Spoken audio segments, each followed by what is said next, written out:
Loss এঞ্জেলেসের সৈকত শহর মালিবুর 1/3 পুড়ে গেছে।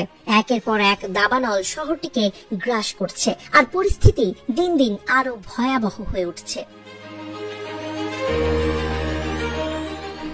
মালিবুর মেয়র ডগ স্টুয়ার্ট স্থানীয় সাংবাদিকদের জানান, গত 3 মাসে মালিবু 3টি ভয়াবহ দাবানলের শিকার হয়েছে। সবচেয়ে বিধ্বংসী ছিল প্যালিসেডস দাবানল।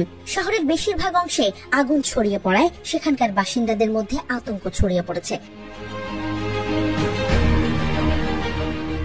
গত সপ্তাহে ক্যালিফোর্নিয়ার লস এঞ্জেলেসে শুরু হওয়া দাবানল দ্রুত ছড়িয়ে পড়ে। আগুনের শিখা এতটাই তীব্র ছিল যে এটি আকাশের রংকেও পরিবর্তন করে দিয়েছিল। লস এঞ্জেলেস শহরের চারপাশে বড় বড় দাবানল চলছে। কর্মকর্তারা আশঙ্কা প্রকাশ করেছেন যে নিহতের সংখ্যা আরো বাড়তে পারে। লস এঞ্জেলেসের বর্তমান 4টি বড় দাবানলের মধ্যে সবচেয়ে বড় দাবানল প্যালিসেডস। এই দাবানলটি 23,654 একর এলাকা জুড়ে ছড়িয়ে পড়েছে। মাত্র 11% নিয়ন্ত্রণে আনা সম্ভব হয়েছে।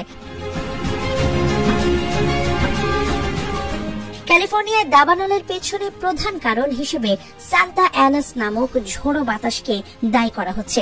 এই বাতাস দাবানলের আগুনকে আরো দ্রুত ছড়িয়ে দেওয়ার কাজ করছে।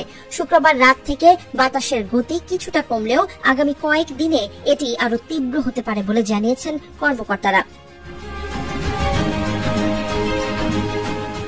দাবানলের ধোঁয়ায় আচ্ছন্ন লস এঞ্জেলেসের বাতাসও ভয়াবহ হয়ে উঠেছে।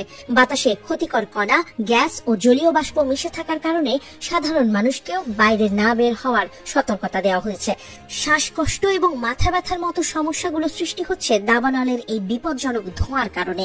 লস এঞ্জেলেসের স্বাস্থ্য বিষয়ক কর্মকর্তা অনিশ মহাজন বলেছেন, বাইরে গিয়ে সম্ভব হলে N95 মাস্ক পরতে হবে এবং ঘরে থাকতে হবে।